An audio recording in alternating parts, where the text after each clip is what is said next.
Борбор каладагы Ефим Якир атындагы номер 61 физика математикалык мектеп лицейинин бүтүрүүчүсү Бекболот Ырыспаевдин көп убактысы китепканада өткөн, далалатын текке кетирбей далайга пайдасы тийген даңктуу дарыгер болсом дейт. Биринчи максатым мен азыр Турцияга өтүм келет. Себеби деген мен бала чагымдан баштап мен врач болгум келчү.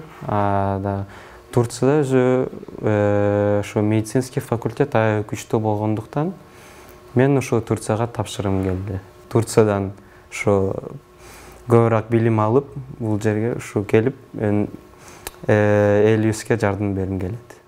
Сүйүктүү элине кызмат кылуудан өткөн рахат жок. Билимимди, тажрыйбамды алтын топурактуу туулган жериме арнайм дейт Бекболот Ырыспаев. Университетке өтүп, көп билим алып, жакшы адис болуп, мен ошо өз мекениме салым кылгым келет. Себеби мен өз мекенимди жакшы көрөм. Анан кийин ушу элине жардам берим келет. Мен ушу көп адамдарга ушу ыраазычылыгым, алардын көп адамга кымбат, бирок албетте эң кымбат адамдардын бири бул менин үй бүлөм, менин ата-энелерим. Себеби алардын күчүн, убакыттын баардыгы мага салышкан. Ошондуктан мен алардын уят кылбастан, мен ошо жакшы инсан болуп, аларга жардам берим келет. Бекболот сыяктуу жалпы республикалык тестирлөөдөн жогорку упай алып, алтын сертификатка татыктуу болгон идиректүү дагы 58 бүтүрүүчү бар. Алардын 28-и Бишкек шаарынан, 5-өө Ош облусунан, 6-өө Чүй жергесинен, 2-өө Талас аймагынан, 6-өө Баткен аймагынан, Ысык көлдөн 4, ал эми Нарын менен Жалал Абадтан бирден бүтүрүүчү татыды.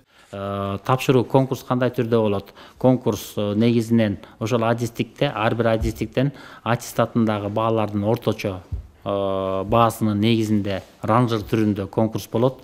Бирок өзүнчө дагы профилдик предметтер каралат. Эгерде абитуриент техникалык багытка тапшыраткан болсо, анда конкурс орточо баал аттестат ошо предметтик сабактын физика же математикалык ошол ал өзүнчө каралат.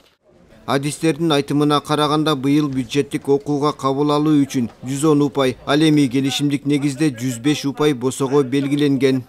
Уланбек Тиханбаев, Кыял Шаршеева, Азамат Жапаков, Ала Тоо 24.